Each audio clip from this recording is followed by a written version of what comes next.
serikali ndani yake kuna chama.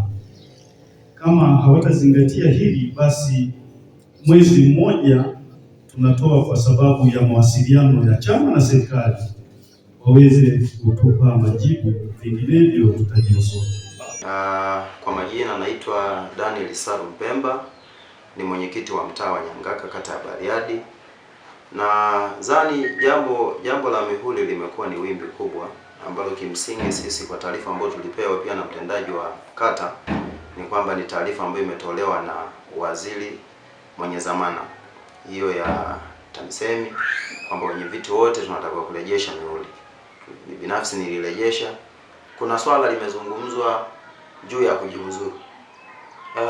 Binafsi mimi siwezi kujiuzuru kwenye nafasi hiyo.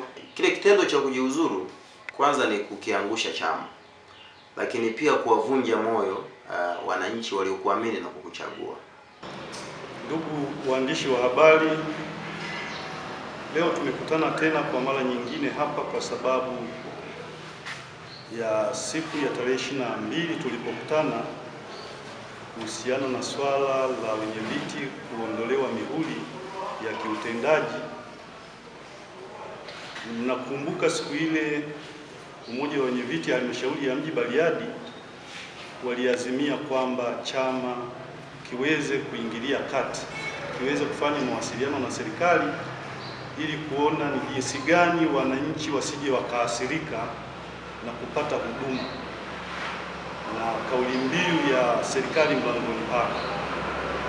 Chama kilituita, tumekaa pamoja, wametuelekeza kwamba hata wao wameliona kuwa ni swala ambalo linahitaji mazungumzo na serikali, na kwamba sisi kama wenyeviti wa halmashauri ya mji kwa tamko ambalo tulisema kwamba tutajiuzuru tumelifuta. Ndio maana nikasema siwezi kujiuzuru. Sasa muhuri, hata wakati nafikiri baada ya kuapishwa hatukupewa muhuri, lakini tulifanya kazi. Lakini kitu ambacho naweza nikaishauri serikali kwamba katika mitaa ambayo ofisi hazipo, si ndio, wajenge ofisi, mtendaji awepo muda wote katika eneo la kazi yake, ili mwananchi asipate shida kumtafuta mtendaji. Na nitumie jukwaa hili kwa wilaya ya Bariadi kwa niaba ya mwenyekiti na kwa niaba ya kamati ya siasa, wote watendaji ambao wanakaa nje na maeneo yao ya kazi wakae kwenye maeneo yao ya kazi kuhakikisha wanahudumia. Sababu kama uliajiriwa kwenda kuhudumia mtaa fulani, hudumia mtaa wako, shirikiana na mwenyekiti na kamati ya mtaa kwa wenyeviti. Hapo vipi? Hapo sawa. Hapo vipi? Hapo sawa. Wangapi wananiahidi wanaenda kufanya kazi na wanaenda kuchapa kazi nzuri ya Chama cha Mapinduzi, kuwahudumia wananchi, kuwasikiliza wananchi? Naomba nione mikono.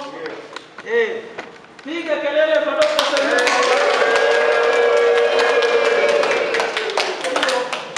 Mimi ya kwangu alikuwa ni hayo. Ni washukuru wenyeviti kwa maelekezo ya chama chetu chini ya mwenyekiti wetu Comrade Malongo Lukago Masaba. Sisi tunaamini tutaendelea kufanya kazi kwa pamoja, na kama kuna changamoto zozote zinajitokeza, na sisi tutaendelea kusimamia serikali kuhakikisha kwamba mnawahudumia wananchi ipasavyo.